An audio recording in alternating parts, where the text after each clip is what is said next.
What's up? What's up? Legendary Talks here. Episode 84, I think. We have the amazing, legendary Bryan Rabin tonight. Very excited to chat with him. He is an interesting, cool guy. He's done lots of great things. Hey, Sydney, what's up? Right on time. What is everybody drinking, if they are? I have Belvedere and soda. Bryan will be joining us momentarily. He's a really interesting guy, kind of the king of Los Angeles, and I'm excited to chat with him. He's a cool guy. You'll see. I'm not telling you anything else until he gets on here. How's everyone's day going? What's going on with y'all? What's anyone drinking? You love my gold mesh moment. Thank you. My gloves are mesh too. Bryan is joining right now. Perfect. So, cannot wait. Very excited. He's a fun, interesting, cool guy that likes to have fun. Hey, how are you? Hey, how are you? Really good. Good to see you. Great to see you. How you feeling? I'm feeling really good. How about you? I'm feeling good. Yeah, can't complain. Thank you for doing this. First, I want to thank you. And so it's called Legendary Talks, and this is my 84th episode. Good. I've been doing it for almost 5 months. And basically what we do is we celebrate people that are really important to culture. I keep saying some are very well known, some are not as well known. It doesn't matter. It's just people that have been really instrumental in kind of, moving and inspiring culture. And obviously you are one of those people. So, you mean? That. It's hard to see yourself in that way, but thank you. No, I know. No, people have often repaid me compliments on the show, and I just kind of nod. It's Listen, we both of us, we need to own it. Well, something interesting, because I was thinking about you today and kind of like preparing for this. We have a lot in common. I didn't realize it till I think today. You know what I mean? But first, I want to start off by having you describe yourself. What are you drinking, first of all? I'm drinking water. Cheers. Cheers, big ears. Belvedere and soda here. Good for you. Yeah, I'm actually outside for the first time. I'm in Palm Springs, and it's been so hot, so it's really nice to Good. be outside. How would I describe myself? I would say that I'm a dream creator and justice warrior, and I've spent my life creating environments for people to become 100% of who they are in a very safe way, whether that was in a nightclub or whether that was working for a client like Vogue or Dior or Armani. Even when there was commerce going on, I always felt a room was very important. What made a room wasn't necessarily fame.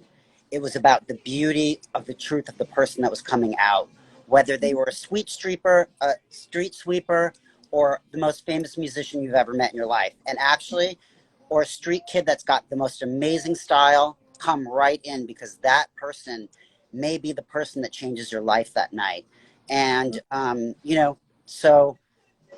spent my life doing that, and then using my ability to corral people. I was very involved with the fight against AIDS. My 3 best friends died, my boyfriend died, so it was crucial. Yeah. Did you freeze? Yeah, you froze. And now I'm very involved in getting the vote out. And there's going to be some exciting things coming that way. Yeah, it's super important. Yes. I mean, that's me. Thing. Well, it's interesting because, like I was saying, I could obviously describe you to the viewers, but I really enjoy and prefer when people describe themselves, because I think when they describe themselves, they kind of like are realizing things about themselves as they describe themselves. I really like when people describe themselves, basically. So it's hard. It's a hard question to ask people. You mean? Yeah, it was an interesting, when I had to think about that. I just, whatever came to my mind off the bat, which is spontaneous combustion there. So. Well, people have stumbled on that question. I tell them, just say whatever comes to your head right now, and you did a great job, so congratulations. So I was thinking about us today, and I said, we do have a lot in common. I know we're both Pisces. You're a Pisces, right? I am, March 4th. I'm March 14th, and we're both from the Midwest. We're basically two Midwestern divas Yep. that have, embraced, basically what you said about, the room and about, the biggest celebrity. That's been my philosophy since I can remember. I said it doesn't, it's black for me. It's always been black, white, gay, straight, rich, poor, all together, all having fun. So since I was a teenager, I've been saying that. So, To do it as a good salad, and I learned very well. One of my mentors was James St. James. Yep. And, He's from Detroit too, right? he is from Fort Lauderdale, and then he also lived in a small town called Saginaw. Well, Yes, exactly, Saginaw. That's where Madonna's from, I think. But I worked at Limelight, was my first job in New York, and I worked with him. So yeah, so James really taught me that. And from when I was very young, my parents, funny enough, my mother was an acrobatic tap dancer right after vaudeville. wow. And so she William Morris, and she toured since the time she was 6. And my dad was really big bands. And so they were really into what at the time that was called, black music. So I grew up with incredible music in my house and never knowing color. Growing up in Chicago, I knew one black person, Galen Sayers, Gail Sayers' son. And my sister married a black guy in 1974. And my mother never saw color.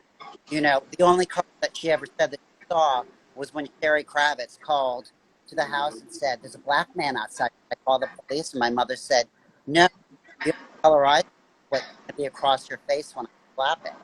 So my mom just never saw the Bronx, like it never was a thing. So I was. Wait, I hate to interrupt. Do you have your headphones on? It's a little hard to hear you. Do you know what? Let me go inside. It's probably better. And Yeah. and the light's going to be better. I thought it would be lighter for longer. Yeah. Sorry about that. That's no problem. I want to make sure people hear you because, oh yeah, it's already better lighting, first of all. Yeah. I think it's your tan. Are you tan? I am for the first time in my life. You look tan. You look good. You look Thank young. you. I've had a moon tan my whole life. So this is actually quite great. There Yes.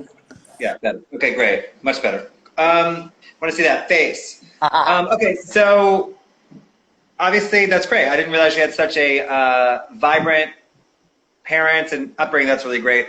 I think that those first, up until you're like 12, 13, before that, I think really shapes who we are as creative adults. It's not the teenage years, it's before that stuff, because that's when we really are purest or something, and I feel that it really shapes who we are creatively. So those years really interest me about people. Before 13, And before that, what was so fascinating was that there was a 9-year break between myself and my next sibling, right? And so when I came around, one was in high school and one was just out of high school. The other one was gone. There were 3 girls. And one was really into rock and roll. So I saw Kiss, Alice Cooper, everybody from the time I can remember 5 or 6 years old. And then my other sister was into R&B. So I saw Ike and Tina Turner Review, Al Green, James Brown, Aretha Franklin, Gladys Knight and the You saw them like live, or are you talking about like Live. They took me to everything, which was so bizarre. But I asked them recently, like, why? Like, if I was their age, I'd be like, why would I want to take that little brat around? And they said, because mom was so much older and we could appreciate it because we were just old enough. You were like a little doll, you know what I mean? Like, we helped raise you in a way. And they really were into turning me on to culture. I mean, I saw every movie. And so those things shaped me. And I will tell you what really, the moment, I always felt weird. I never thought that I belonged where I grew up. I never wanted to be a stockbroker or a lawyer or a doctor. It never made sense in my brain at all, ever. And I would stay up late and watch the midnight special and Don Kirshner's rock concert. And I saw Blondie on the midnight special in 2nd grade. And it blew my mind. My sisters didn't have friends that looked like that. My parents didn't have friends that looked like that. So I went immediately to the library.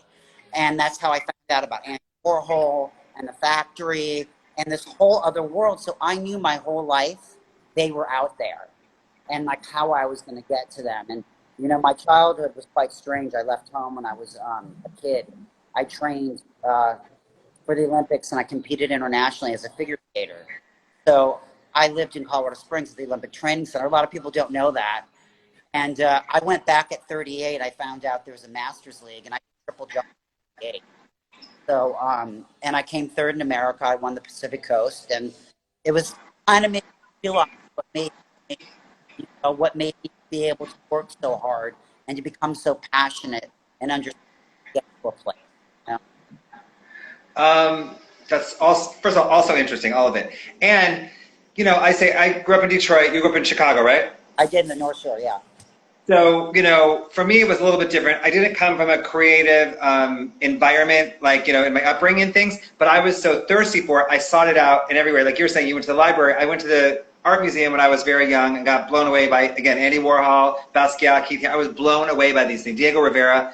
And then Interview Magazine played a big part, and I would just go and find these things as a very, very young person, you know, because, you know, I think all creatives do that. We're so thirsty for that, you know, what the lives that we're living now. We wanted these lives as little kids. I wanted the same thing. I knew I was going to live in Detroit. I knew it. I was moving. My mom said I was moving since I was like in second grade. I said I'm moving to either LA or New York. Same here, actually. And the funny thing is that in the North Shore, there wasn't a record store. I was obsessed with English, right? And I was obsessed with the Face magazine, and I so Face. Who's ever watched this? Get my most potent in terms of, but there was only one record store called Wax Track.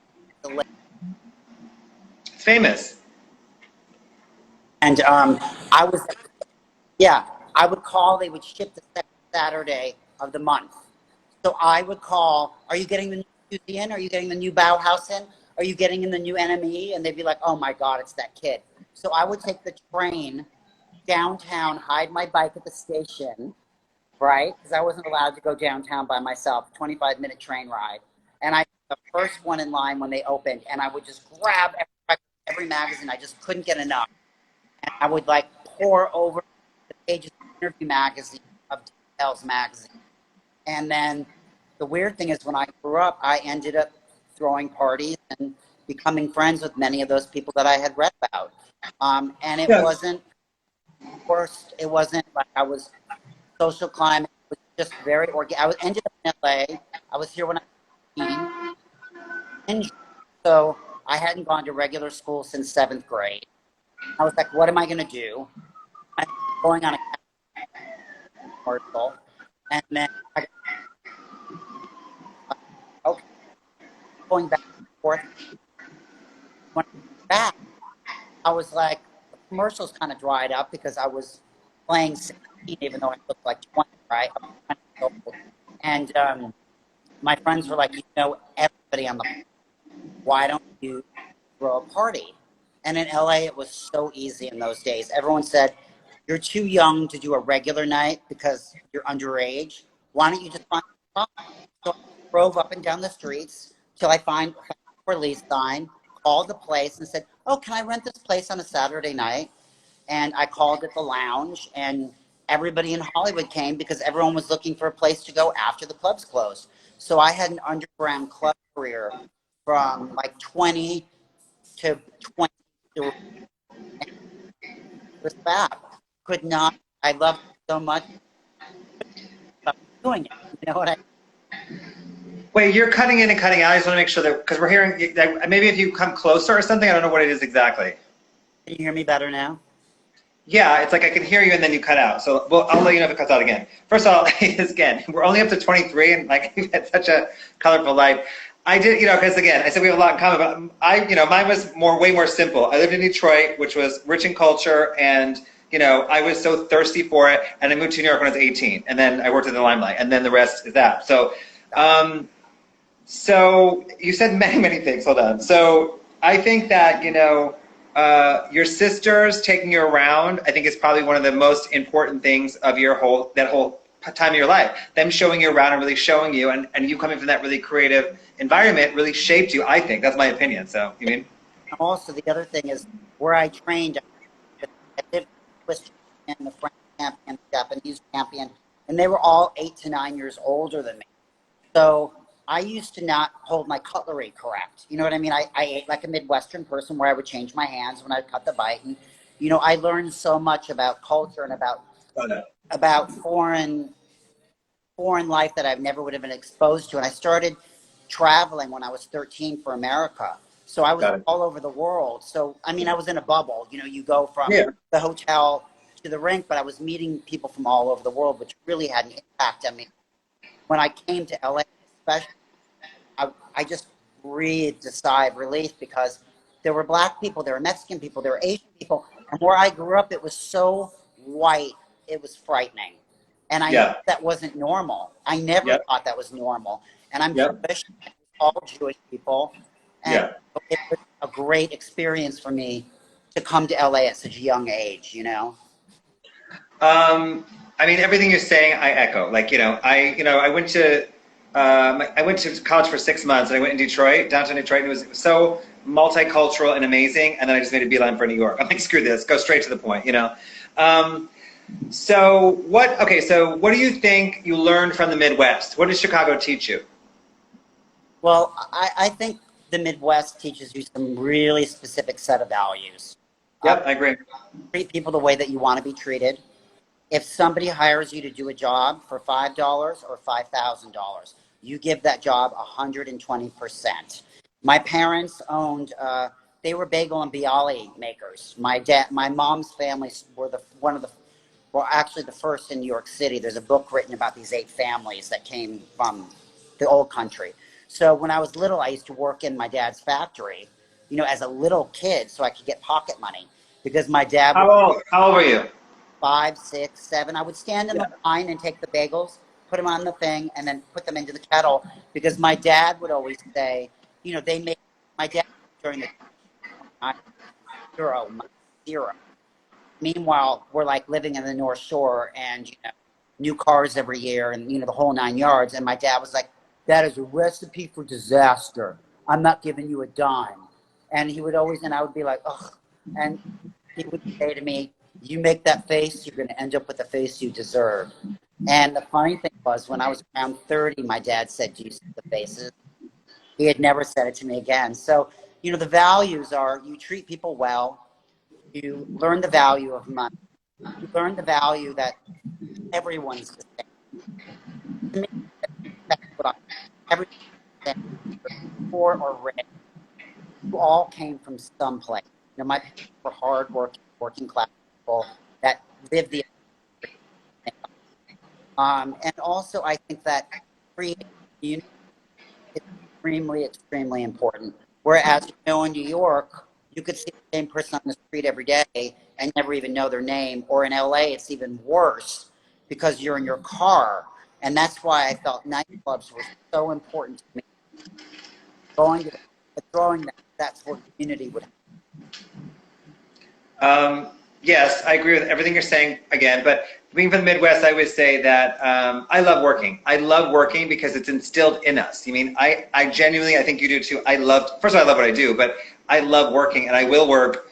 You know, in my early 20s when I was in New York, anybody that was in their 20s and only had one job was a loser to me. I think I had 3 jobs at all times, and if you only had one job, you're a loser. 2 is okay. You're like, one job at 21, what a loser. You know, so, you know, multiple jobs is a must, you know, so. I hear you. We have very similar sensibilities, and it's because of where we came from. And yep, of course. There are so many things about the Midwest that I really disliked as a kid, and I felt claustrophobic. But I started going back there. None of my family lives there, but I started going back about 10 years ago, and it really became clear of why I can work the hours I work, why I keep friends for 30 years, why. You know, all those things that you ask yourself, where do these characteristics come from? And that's where they came from. And I'm so grateful for that, like totally. No, I feel the exact same way. I've said this more than 5 million. First of all, I tell everyone that I ever meet that I'm from Detroit because I'm very proud of it. You know, I say it I bring it up in conversation as many times as I can, but I always say I love being raised in Detroit and then moving to New York in that order, you know, so. Should be. And, okay, so I was going to ask you, what do you think was your big break when you kind of knew you were on the right path, or what moment were you like, oh wow, I'm really on my right path? You mean?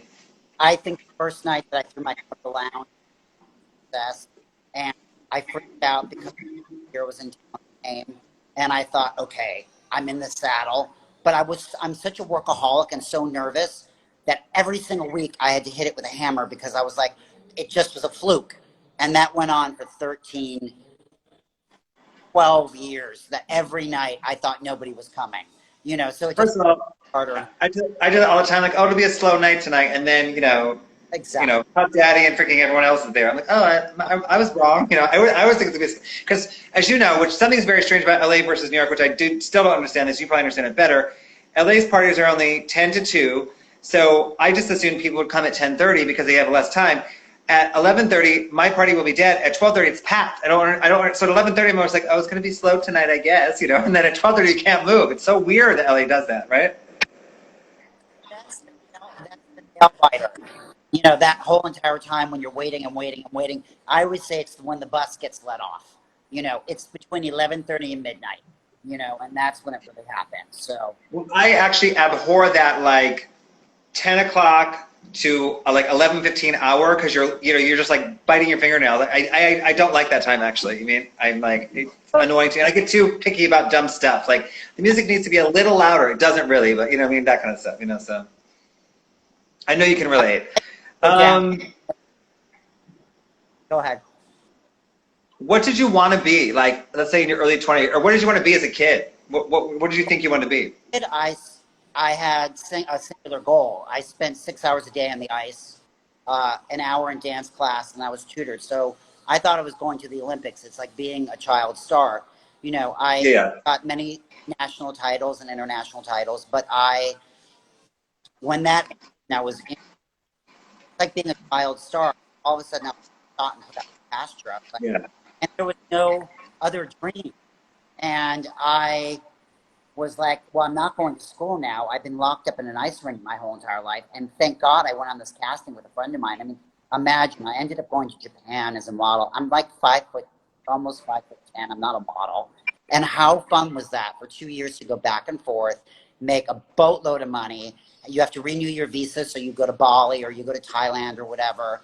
And I didn't really have a dream necessarily because all of that came really easily to me. It's when that ended again. I was like, oh God, I'm at an ending again. Now what do I do? Yeah. Once I found nightlife, I finally was like, I'm home. This is it. Yeah. And this is the rest of my life. So, I feel like I'm just using myself because I do relate to you in many ways. I always say there's nobody like me. There was no one before me like me, as in what I do. So I had to navigate my own path and do my own thing. Did you, as the extreme creatives that we are, did you have anyone that you kind of looked up to during that time, or anybody kind of mentor you or kind of paved the way for you? Well, James did a little bit, but in Los Angeles, it was very different because my clubs were completely mixed. And nobody did that. Nobody. All the straight promoters would talk down to me. I feel like that's how I feel like when they're being talked to, like you don't really matter. But meanwhile, I'm like killing it and crushing it. And there was that. But it's an interesting. There wasn't really anybody doing what I was doing, and I had a very clear vision of what I wanted to do, very specific. And I pulled from the east side to the west side. There used to be, the Orange County Betties, to the celebrity crowd, to, I would say again, from black to white, gay to straight, poor to rich. That's what makes a party. You don't want to stand around a room and look at people that are just like you. And it's actually more for the wealthier person to meet an exciting kid with great style that they still have that fills them with creativity and it fills them with joy because they get to look through the life of somebody else coming up. So yeah, so I had very specific, so there wasn't really a mentor, and it was also the changing of the decades. So you know how decades kind of hang over for a couple of years? So the 80s will really fall. I would say John Seidel, he had a very famous club here called Power Tools. That was at the Park Plaza Hotel, which was amazing. And the that I went open own bars and clubs. He partnered with Sean McPherson, and they opened malls, the Good Luck Bar, Jones, and then they split apart. And Sean opened the Bar Marmont and now owns the Bowery Hotel with Eric Good in New York and the Maritime Park. But John really saw something in me, and I really helped and really sent people to me, which is great. People really sent people to, my parties. Yeah, well, it's support. It's support, basically. They support you in a true sense. So, Totally. again, everything you're saying is like an echo of me, because like the reason I even started doing parties in LA, I'd been coming to LA, this is probably about 10 years ago, more than 10 years ago, I was coming to LA, and I like hip hop, as you know, and I wouldn't go out. I went out a couple times. I was like dismally disappointed because it was, all white people, uptight white people listen to hip hop, or like, it was just too extreme for me. There was no mixture at all. I didn't enjoy it. I had never had fun at all. So I wouldn't go out. I would come to LA for various reasons and stay in the hotel at night. I would not go out. Even to the bar, I'm like, I'm not going. So I said, well, then do something about it. So I started, Daryl Gibson, who we both know well, I started doing parties at the Bar Marmont, specifically because there were no mixed parties that I knew of. I don't think I knew of you yet, that I knew of at all, and that's exactly why I started doing parties in LA. So I had stopped promoting 2002, and I had been that guy that did 6 or 7 parties a night, and I had stopped because I got an opportunity. I knew that Madonna was going to do a record called Music, and I went to the label. I didn't even have to, and I knew from my friend Orlando Porta, bless his heart and bless his soul, he just passed away. I knew that a record was coming, and my friend Ariane Phillips just started styling Madonna. So I went into the label because, we broke all the records, during the club days in the club. And I said I would like to do a party, and they said, oh no, we're not going to do anything in Los Angeles. We're only doing something with Dolce & Gabbana in New York, and I forgot the venue. I said, oh, and you're going to do Ghetto Fab? I was like, you're missing the biggest opportunity of life. And they're like, what are you talking about? I said, when I was 18 and 19, I was a cat. And best friend Kathy Young, who I think you know, she was George Michael's girlfriend and a major makeup artist. There'd be about 10 white people in Catch One, which played the most incredible music ever. It was Paradise for LA. So I said, Catch One. And they're like, give us a proposal. I didn't know how to do a proposal, or I had promoted parties for Detour Magazine and Font, and promoted, tons of stuff for APLA, but I had never done the nuts and bolts. So if I'm boring you, I'll tell you, I put this, my friend Bear, art director at Eric. First of all, you're not boring me at all. Are you talking about me? I'm the riveted. I'm the opposite of bored. I'm like, tell me more. First of all, I love Madonna very much. So I got my big break is that I called my friend Kenny Barrett up. He was the art director at the Legendary Club area in New York City, where they would change the decor every 6 weeks. And he was the production designer for Floria Sigismondi. And he said to me, this is just like doing a music video. Let's do a proposal, and I will put together the team. We'll work together on the whole thing. Don't worry about it. The creative is going to come from you, right? And so I didn't know that when you had a meeting, you had to do multiple printouts. You had to have a budget. I didn't do anything. I got a faux crocodile bag. I made a necklace that said Madonna.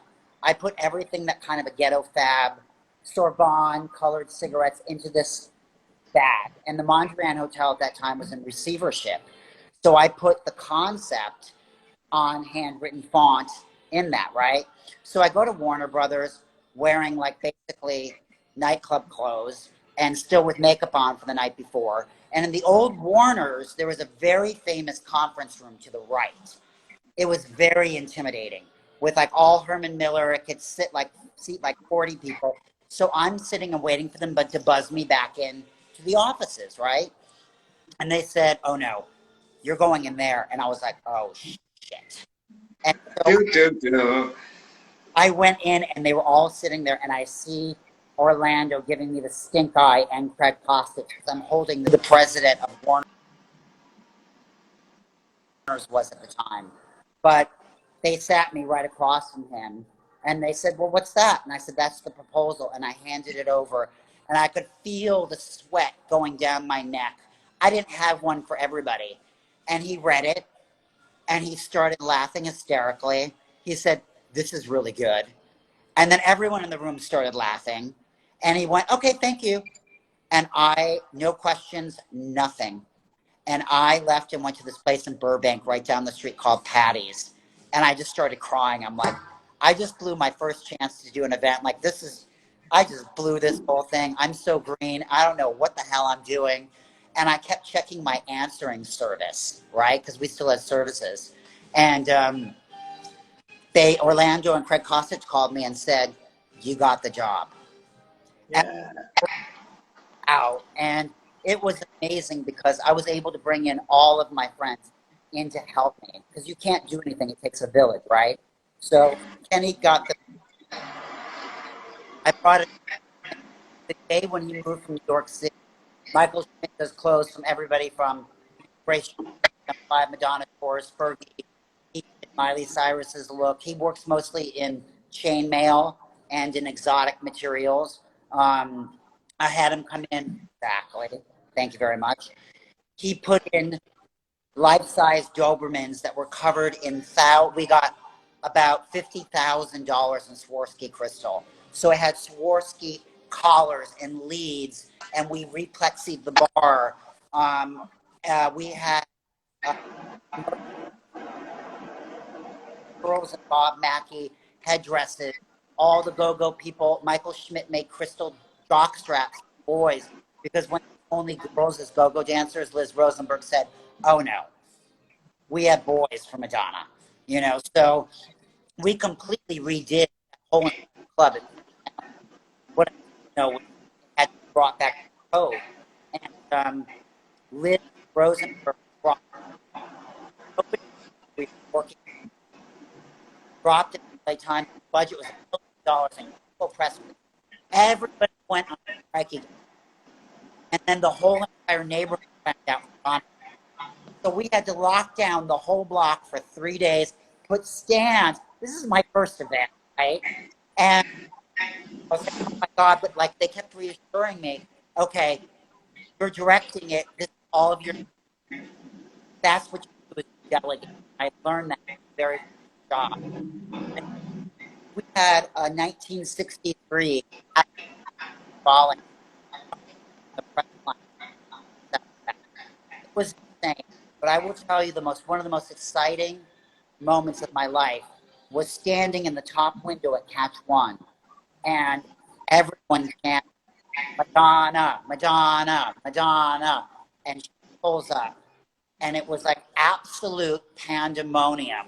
It was insane. And I'm old friends with George Clinton from Parliament. So I had invited George to come.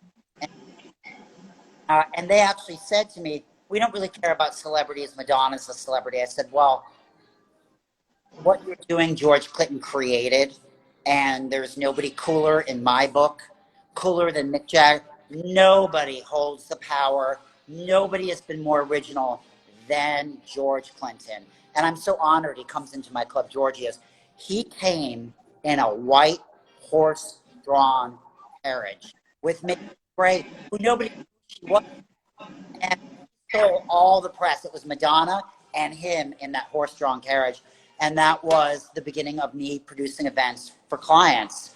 I had no bank account. I was a club person. But I had to grow up overnight like that. So that's how I've done. First of all, it's an amazing story, and I was going to bring it up anyway, and I didn't think you'd go into that much detail, which I'm very glad you did, because I'm a nerd. I'm a total nerd about events and culture in general. I love all that stuff. I want to ask you even more questions, but first of all, doing it at Jules Catch One was a brilliant move. I thought that for years. Because like people that don't know, there's the documentary on Netflix. It's called Jules Catch One, I think, right? Yeah, and I'm bummed they didn't reach out to me to talk to me, because we redid everything from the wiring. We spent, I don't really want to say, but before we could even do any decor, the fire marshal walked through there, and everything, the electricity, it was a fire trap. There were, I mean, we Yeah. had to redo all of that. But Yeah. I have to tell you, that woman is a saint. She's unbelievably amazing. Jules, she's unbelievably amazing. If anyone hadn't seen the documentary, I suggest they watch it. But doing it there was such a brilliant move to you, is what I'm saying. Also, did you have any interaction with Madonna? Did you talk to her? Or? Well, actually, I had known her. I was very close during the Club Louis time, which was a club on Washington and 13th Avenue that my friend Brett Wickey did. It was called Club Horizon, and it was right before the riots. It ran for a year, and it was during the time of Blonde Ambition. So I was very, very close to Nikki Harris. I still am, and with Kevin Stay and Slam and the whole crew, Carlton, that whole crew. So I don't think she would remember me, but we had dialogue. And Yeah. When Ari started working with her, I had met her with Ariane. Yep. I never consider, the golden rule to me is when they're paying your bill, they're not your friend. And you know what? She thanked me. She was completely sweet to me. Did I try to become her best kiki girlfriend? No. I always knew I could always go back to that well. And it was important for me, always very important. You're really not one of them. You can never lose the plot, and that's the Midwest again speaking. You're right. No, you're absolutely right. Get them a drink, and you walk away, and you grate them, and you give them a great time, and you make them feel so special. But you know what? You've always got to maintain that level of being professional. Well, I learned a valuable lesson recently. So I did a party last year for at the roller skating rink, a Grammy party, and Beyonce came. And it was a small curated party, and she was roller skating the whole time, and she was genuinely having fun. No one was bothering her, and she was genuinely having fun because no one was bothering her. You could see she was enjoying herself, and it was great to witness her, like, letting her guard down, let's say. And I didn't go up to her. I left her alone. I said, I'm just going to leave her alone. She looked like she was having so much fun. But I made the mistake. It was my party. I was one of the people involved in the party. I should have made sure she didn't need water. So I didn't say one thing to her. No one talked to her. Not one person talked to her. I thought that's kind of actually makes it more awkward, too. I made a mistake. I should have definitely greeted her on some level. I didn't, but so. Giorgio's, her and her man, Puffy would come like twice a month for the 7 years it was open, and many, many, many people from Jody Watley, Whacking, and Giorgio's. I grew up watching Soul Train. On one TV in the house was American Bandstand, but we were glued to Soul Train. And yep, of course. I gagged because I grew up watching Jeffrey Daniels and Jody Watley. So when she came in the club and Whacking and doing the whole thing, I freaked out. But when Beyonce came, I just went over, introduced myself, just to make sure, do you need anything? And it was very, very tight. In that booth was Mary J. Blige, Puffy, Jay-Z, Beyonce. I can't remember who else was in. And the big booth in the back, right? And it's tight in there. And I bent down so that she could hear me. And I thought, oh my God, what's that? So I swished away. All good, but I crossed the line in that moment. Then they came back later, and it was wonderful to see them. And her, about my club Giorgio's is that we make it pitch black. We don't allow cell phones. It works, and then if you're famous or not famous, it's so incredible to stand in the DJ booth and watch her dance.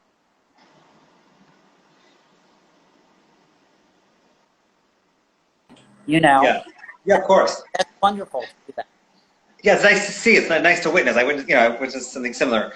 Okay, so I do want to talk about Giorgio's a little bit more. You kind of breezed by it. So, you're a great host and a great curator, and you do kind of know everybody, which I love that about you. I can relate to that. But Giorgio's is, so I had heard so much about Giorgio's. I didn't live here. I didn't live in LA. People said Giorgio's. And it's considered the best party in LA. So how many years has it been? It would have been 7 in April. We were planning our 7-year anniversary. Yeah. Got it. So it's 7. It's more than 7, 7 plus. It's going to continue. Where did the name Giorgio's come from? Well, I hadn't done a club in 13 years, I think. And Andre Balazs had asked me, who owned the Standard and the Chateau Marmont and a variety of other hotels, to come back and do a club. And I said, I'm too old and my friends are too old. He said, Bryan, everyone goes out in New York and Paris and London. They have nowhere to go in LA. You know, they don't want to go hear auto tune. They don't want to stand around with a bunch of kids. And nightlife, when I stopped, I never went out again, not once. And bottle service changed everything that you could buy your way in. So Andre convinced me, and I had said to him, I have to have complete control of the door, no hotel guests, no cameras. We're going to do it the old way. No creep can come up and buy their way in because you know they're angry and mad because they buy their way in. It's going to be a democracy, and Andre said, yes, please. So I had met with, because I had a DJ in mind for you already called Adam 12, and I had hired him to do, events for me. And when we were sitting down, I said to Adam, we've got to call it Giorgio's. And he went, oh my God, he's one of my biggest influences. And he goes, why? I said, well, I produced his 70th birthday party. He's in retirement, but and it's sunset people doing it right night after night, right? And so we're like, okay, let's call it Giorgio's. And it was a sign. Things like this happened to me. I went to go wait for my car after the meeting, and I could feel a star power next to me. So I look at the corner of my eye, and it's Lauren Hutton standing there. That's good. LA, a lot of things like Charlie's Angels, but American Gigolo is what my idea of LA was like, right? And Blondie had one of their biggest hits, Call Me, that Giorgio Moroder produced for that soundtrack. So I was like, okay, this is on. This is on. So that's how it got named Giorgio. And the funny thing is that he came the second week. His wife came the first week to check it out. And he's lovely.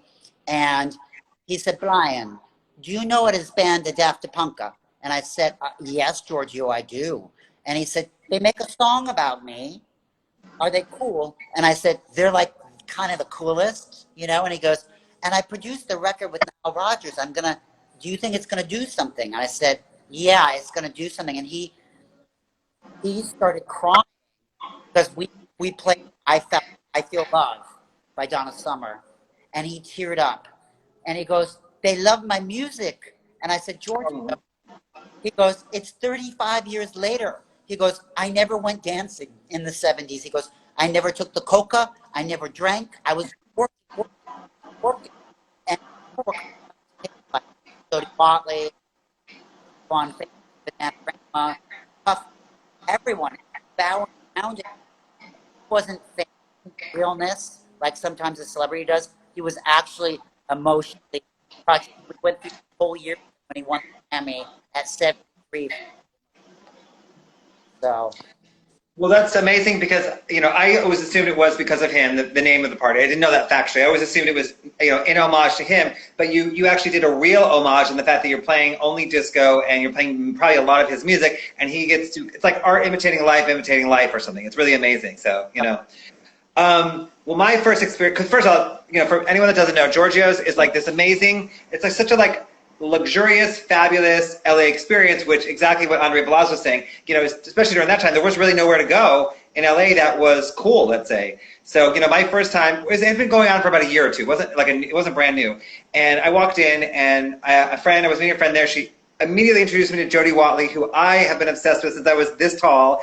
And she had her fan and she was like, she's like, let's take a picture and all these things. I think I met you the first night. It was just like this fabulous experience that was like not LA. That's why it was great. It was such a rare, unique experience, but I think it's all driven by you, obviously, because like you said, you present this, it's ultra curated, obviously, but it's like, you walk in, you just feel a certain way. That it's dark, there's no pictures, the music is disco only. There are celebrities there, but it doesn't really matter. It's like, it's a really unique, rare, like you said, you were so strict with the rules and stuff, and as a result, it feels great. It feels also the dress code, because people would show up. I can't even believe the way people would try to come into a club now. Shorts on guys and flip-flops, and I would literally give them old school.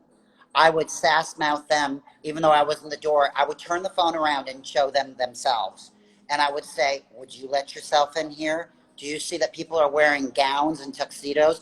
So for the first, still, but really the first 3 years was lightning in a bottle. I mean, it was every socialite from Daphne. I mean, I'm not going to blow people's anonymity. I already did. But in that room was really rarefied, and people, they put their best efforts in.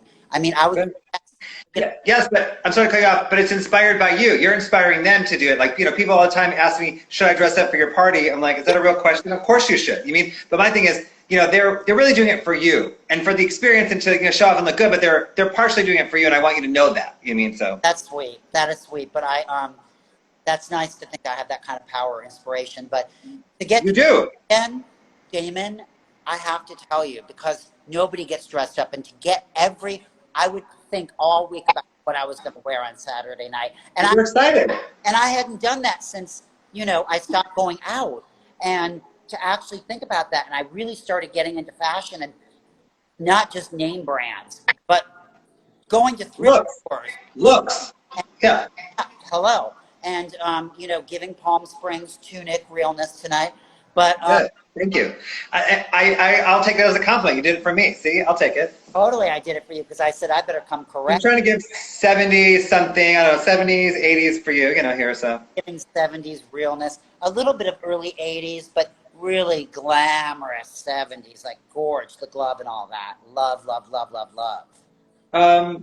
My first party I did in LA, my second party, my actual second party, as in like number 2, I did the Bar Marmont with DJ Rashida, and I said, again, everything we echo, you're echoing me so much, or vice versa, I don't know, but the polite thing to say. Everything you're saying is an echo to the way I think. We put a rolling rack at the front door, so you could walk into the Chateau Marmont little foyer area, and if we didn't like what you were wearing, we would redress you. So the whole thing's like, don't get redressed at the door, come correct, because if not, we're going to redress you. So we didn't like your thing. Oh, you wear this jacket instead. You put this on, and we had someone doing a barber doing haircuts, we had someone doing makeup in the whole front foyer before you could even get into the party in case we didn't like your look. So we would give people looks and stuff. I have never. That is one of the most gorgeous things I've ever heard, because. Do you know how many times I've just wanted to say, or I've had to let somebody in, and I was just hating on that look, because it just takes one rotten tomato to ruin the one. You know what I know. One. I mean, that's it. And I've always wanted to be like, let me redress you right now. A ponytail on the side, something. Give me something. Well, I did the door in New York for many, many years, for like, I don't know, 15 years I did the door in New York, and I would allow myself one mistake per night. I'm human. But it's that one person would be standing, it's like a spotlight would be on that person who would walk in the room, a spotlight. Like, why is that person standing out so much? So, Yeah, and it's always the one that when you want to be nice, and it's against your better instincts, and you do it anyway, and they end up being your biggest nightmare, and you have to get them out. And then that's very... Always go with your gut, always. I said, doing the door, I would know if someone's coming in, 100 feet away or not. I would already know. I could just tell, Let me hello? Are you getting light, you said? I guess he's over it. He's gone. I'm back. I'm just kidding. He's back. Hi. What has been your philosophy, I guess, navigating, your philosophy to... to navigate your life in this creative way? What has been your constant, if there was one phrase or one, I have a great question right after that. So answer that and I have a great question. Well, I would say, when I was producing events, I was doing 16-hour days. I am a workaholic. And the most important thing is to refill yourself with beauty so that you do not become bitter, and self-care. Exercise, eating well. I agree. Yep. That we're very lucky people, and it's very important to me to be involved with charity in some way, because it makes you realize how lucky you are, and that you stay in gratitude, which is very important. That you constantly stay in gratitude. I'm not supposed to be here. All my friends died. You know what I mean? So that alone is when I'm down, I think about that. No, I couldn't agree with you more about doing something to keep you grounded and to, I do lots, I do a lot of volunteer work. I said it keeps me leveled. Sometimes our lives could be so fabulous with Naomi Campbell and fur coats and champagne. You need to level it. That's what so. And then I don't know about you, but like when I was younger, you'd be on such a high. Like, for example, like Grace Jones walking into my club when I'm 23 years old. And then it's that frenetic energy. And then you get in the car and it's silence. And then you have that crash, right? You're surrounded by the most beautiful people in the world for 6 hours and you're transported to this fantasy land. But that's not your life. You know what I mean? It's not. It might be there 24. And so I had to learn, through trial and error about how not to have those highs and lows. Yeah, balance, yeah. Stop, I have a great story. The Gold Bar is a fabulous bar in New York. I don't know if you know it. And I used to do a night there. And as to what you're saying, so it's really small, very intimate. It probably holds about, 100 people or less. It was my night, DJ Kiss and mine. Jay-Z and Beyonce came. Khalees and Nas were there, friends of mine. CeeLo was there, Jennifer Aniston, and somebody else, and I think Estelle. So they closed, and let's stay. When they closed, let us stay. So we left around 45 minutes after everyone else had left. So we all walk out. I'm walking out with them. It's like 8 of us or 10 of us or whatever. They all go to their SUVs, and I hail my yellow taxi cab, and I'm like, one thing is not like the rest here. Exactly. It was very funny. I know we relate to each other so much, and before I met you, I think Daryl said that you need to meet Legendary Damon. He's a really sweet, nice guy, and he's like the nicest guy in nightlife and very similar to you in that way, and that you guys should work together. So I started following you on Instagram, and I saw so many similarities outside of the superficial, Yep. charity work, doing self-care, taking care of yourself, being kind, being generous, and never losing the plot. And, you're dressed in this way, and that's drag. You know what I mean? We put on drag, because we want to be something, we want to portray something that night, whether it's Indian realness or, 70s glam or Asian or, whatever, whatever it may be. And I, from just looking at you, I got the essence of you, which was very interesting because most people curate, and you allowed yourself to be human on Instagram, which I found fascinating. Oh, great. That's a wonderful compliment, and I receive it and I appreciate it. But I like to say the short version of that is I'm real. I just keep it real. I am absolutely fabulous, undeniable. I own that. I am. So are you, obviously, but I'm also real with it. So, a lot of people are just fabulous, or they're, I'm just real about it. Like, it is exactly what it is, so I'm, But listen, I have no qualms saying I'm fabulous. I want you to say the same thing about yourself. You're fabulous. Say it, I have to say, yeah. You know what? I've been in the game for 30 years and still ruling. So, yeah, I'm fabulous. That's hard to say, but yeah, okay. There you go. Exactly. Thank you for that. High five on that one. Okay, so I want to talk now. Oh, any other Giorgio highlights? Because Giorgio is such a massive, amazing part of, I guess, our world, culturally for the last 8 or whatever years, 7 years. You said. Are there any highlights for you? What are a couple highlights? I'll give you 2 really amazing highlights. George Clinton had texted me and told me that he was coming to the club, so I knew he was coming. But then what happened was this photographer, Matthew Batone, was coming, and he was bringing Common, Denzel Washington, Lenny Kravitz, why am I forgetting? Lee Daniels, and Jesse Smollett. That's my first night I ever went. That's my first night I ever went to. Somebody else in that booth, Academy Award winner, and right now he just African American actor. He just got in big trouble. He got Me Too'd.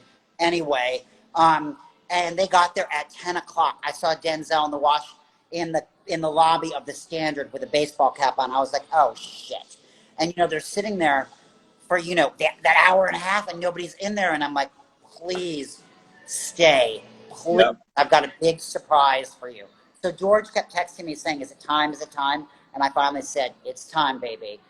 So I brought George up to the booth, and Denzel kissed the ring. They all bowed. Amazing. That was probably the most fabulous table I've ever seen in my whole entire life, and it's seared into my mind. The other thing is, we did Giorgio Moroder's record release after he came out of retirement, and he DJ'd at the club. And it's quality cast. But, because what I had said to Giorgio